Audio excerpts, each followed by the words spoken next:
Quick, when was American policing born?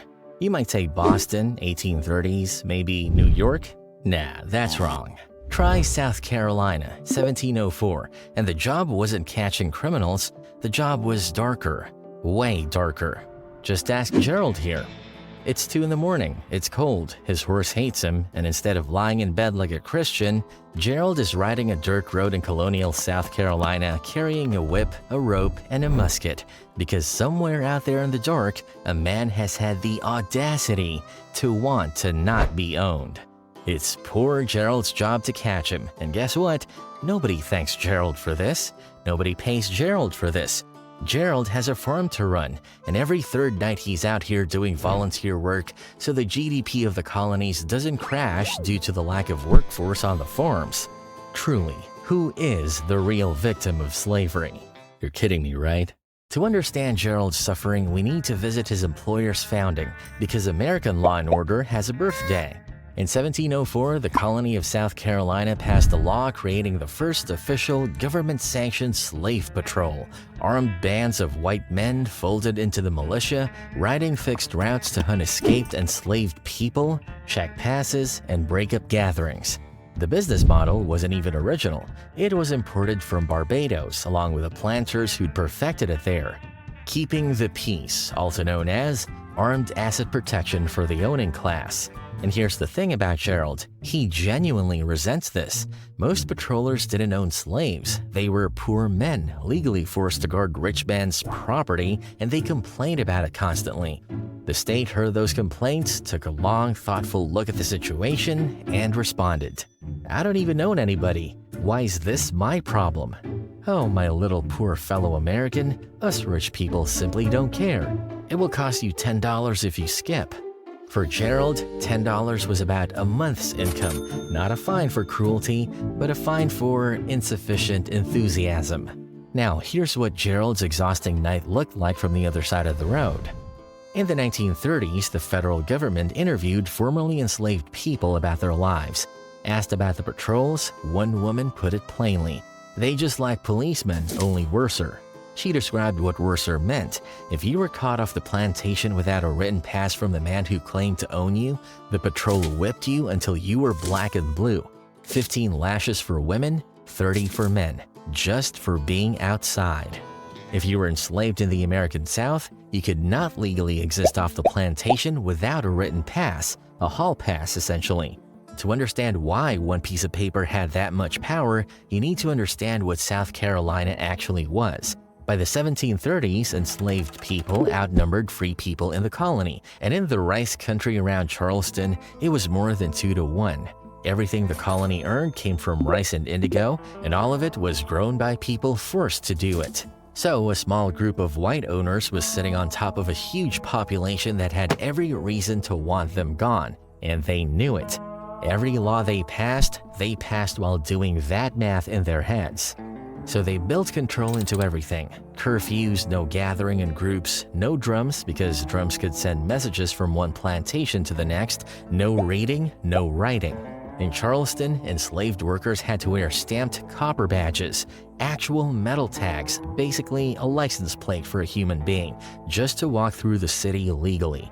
And on top of all the paper and the rules sat the muscle, the patrol. 3 to 6 men on horseback, each group given a fixed stretch of county the law called a beat. Remember that word, it comes back later. They rode at night. They could stop anyone, demand the pass, walk into the slave quarters and search them without asking anyone's permission, and whip whoever didn't have their paper. And if Gerald really couldn't face the night shift, he could pay another guy to ride it for him. The world's grimmest gig economy. For 35 years, it worked. Then came the morning of September 9th, 1739. Near the Stono River, 20 miles from Charleston, about 20 enslaved men met before sunrise. Their leader was a man named Jemmy, probably born in the Kingdom of Congo and possibly a trained soldier back home before he was captured and sold. They broke into a store at Stono Bridge, took guns and gunpowder, and started marching south. And they had a real destination, Spanish Florida. Spain hated the British, so the Spanish had made an open offer. Any enslaved person who escaped the British colonies and reached St. Augustine would be free. So they marched with banners, beating drums, shouting, "Liberty!" More people joined along the road, 60, maybe more, and they burned plantations as they went. Nothing this big had ever happened in the colonies. It lasted less than a day. The militia caught up with them in an open field that same afternoon. Dozens were executed, and their heads were put on posts along the road to Charleston, so that everyone walking that road would understand the message. But the real answer came from the politicians. The Negro Act of 1740 made the patrols permanent, every district, every week, forever. And it piled on more. The enslaved could no longer grow their own food, earn their own money, or learn to write. South Carolina had just seen the biggest uprising in colonial history, and the lesson they took from it was simple: increase control. Over the next 100 years, the system spread. Virginia made patrols mandatory in 1727 and fined any white man who refused to ride. Georgia copied it. Every slave state built its own version.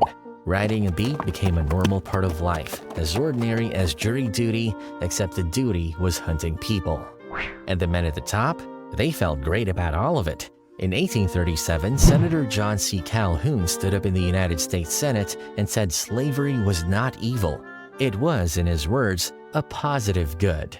A few years later, Senator James Mason complained to Congress that Virginia's slaveholders were losing more than $100,000 a year to runaways. Sit with that. A man stood in the Senate and reported people escaping to freedom as a business loss. That's what the patrols were protecting, not safety, a balance sheet. Then the balance sheet started a war. In 1861, the South went to war to keep the whole thing and lost. In 1865 came the 13th Amendment and slavery in America was over, which means Gerald, after 160 years of night shifts, was finally out of a job. The patrols had nothing left to hunt. The passes meant nothing. It was done. Except, here's what the 13th Amendment actually says.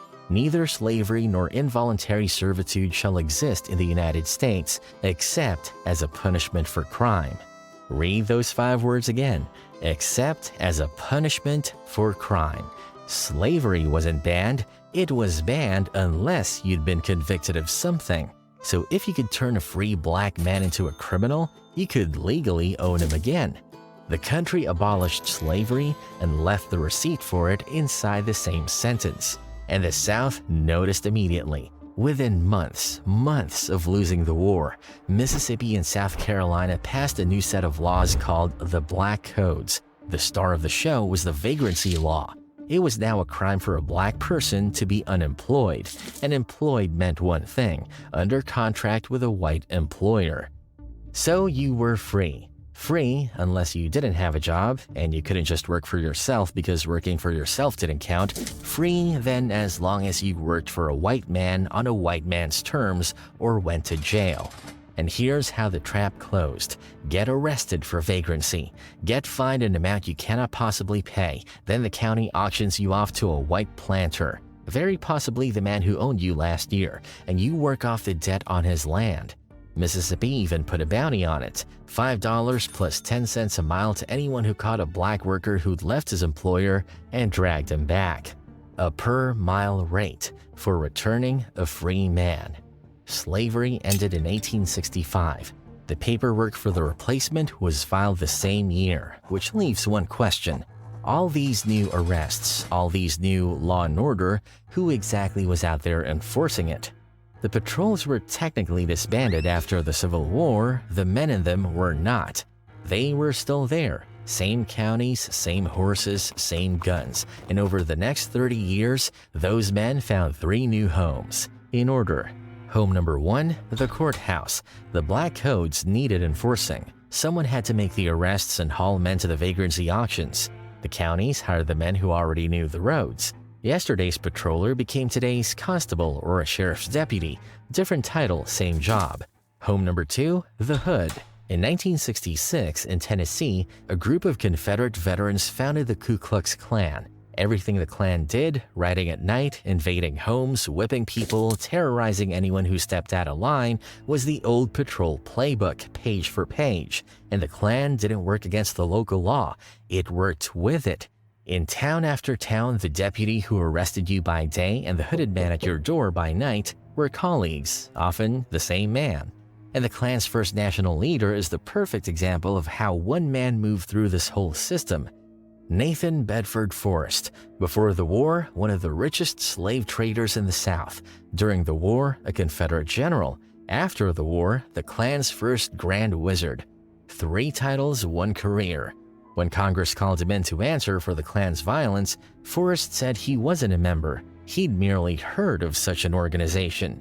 And in 1875, he stood in front of a black audience in Memphis and told them he'd been misunderstood and that he was their friend. A man who sold human beings for a living, telling the people he'd sold, "You've got me all wrong." Home number 3, the police department. In the 1880s and 90s, the southern states wrote segregation into law. Jim Crow. Separate train cars, separate schools, no vote. And every one of those laws needed a man in uniform to enforce it. So southern towns and cities built modern police forces. Who did they hire? The men already doing the work. Nobody ever fired the patrol, they just kept promoting it. Patroller, deputy, Klansman, officer. And that, in the end, is the story of how policing developed in the southern United States. It didn't grow out of fighting crime. It grew out of a patrol that was built in 1704 to hunt human beings. A patrol that never actually went away and instead just kept changing its name again and again until eventually the name it landed on was police.